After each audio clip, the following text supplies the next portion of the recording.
Dagok naman sa mga biktima ng magnitude 7.8 na lindol sa Mindanao ang iniwang pinsala sa kanilang mga kabahayan maging sa kanilang mga mahal sa buhay. Nakatakda naman pong bumisita raw ang Pangulong Bongbong Marcos dyan sa mga naapektuhan. Narito ang report ni Bril Montalvo. Alam, matumba ang save mo. Mga bata ka rin dito.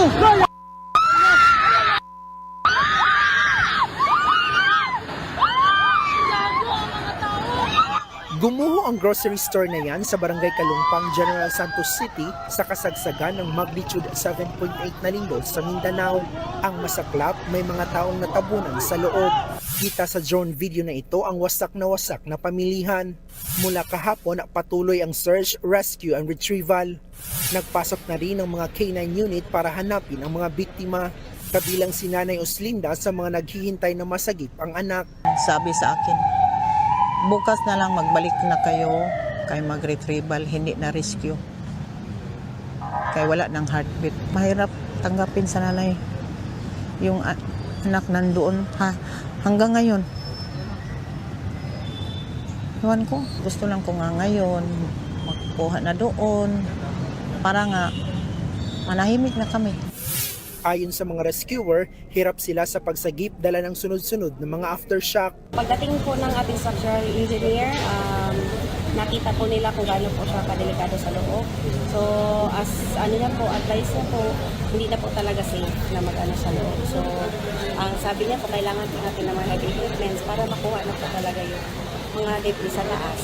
Ang mga residente naman nananatili sa evacuation ng kanilang barangay. Kung sa una ko, Gusto ko na talagang umuwi sa amin, pero wala akong magagawa kasi kung uuwi ako, wala din kaming matutulugan kasi nakakatakot sa loob. Sa labas ng paligid namin, nagkabitak na ang lupa. Nakakatakot na kasi lumambot din ang lupa kasi malapit lang kami sa dagat. Isa nga sa mga apektado ng lindol ang General Santos Medical Center. Kaya ang mga pasyente sa mga tent at lilim ng puno na mamalagi. pinadatugan. Nadaganan kami ng kahoy at mga semento. Yung baby ko, mabuti okay lang siya. Pero yung panganay ko, nasugatan sa noo. Niyakap ko talaga silang dalawa para hindi mapuruhan. Tapos natumba kami. Yung paa ko nga ang nabalian. Bumagsak talaga ng buo. Ininspeksyon naman ni DPWH Secretary Vince Dizon ang gumuhong General Santos City Tibuli Surala Road. Ang kalsada kasi ang pangunahing nagkokonekta sa General Santos City papuntang Surala sa South Cotabato.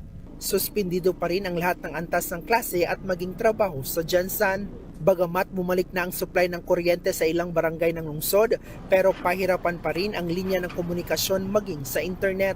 Dumagsa naman ang ilang residente sa mga tindahan at palengke para bumili ng mga mini solar panel na maaaring pagkunan ng kuryente sa mga wala pang supply. Some buildings might take longer, some houses might be faster, pero yung availability po ng power, we are working hard na within this week, tapos na po lahat. Nakatakda namang bumisita si Pangulong Bongbong Marcos sa mga lugar na apektado ng lindol sa Mindanao. Wala pang detalye kung kailan yan. Inaasikaso po ito ngayon, nakita po natin kanina po sa meeting, yan po ang inuna ng Pangulo na ang mga kababayan natin na walang matirahan ay maaari sila munang manatili sa evacuation centers at sa mga provided na tents na sinasabi po ng DSWD. So, hindi po ito pababayaan at nag-ulat din po ang DSWD na kahit po yung mga malalayong lugar at yung mga lugar na hindi po naaabot ng mga sasakyan natin sa ngayon dahil nasarahan po at nagkaroon ng landslide, nagawan po nila ng paraan para maabot po ang mga kababayan natin at hindi po dapat mag-alala sa mga pagkain. Pinatututukan din ng palasyo kung may dapat bang managot sa mga napinsalang gusali at infrastruktura na pag-aari ng gobyerno o kung maituturing itong force majeure.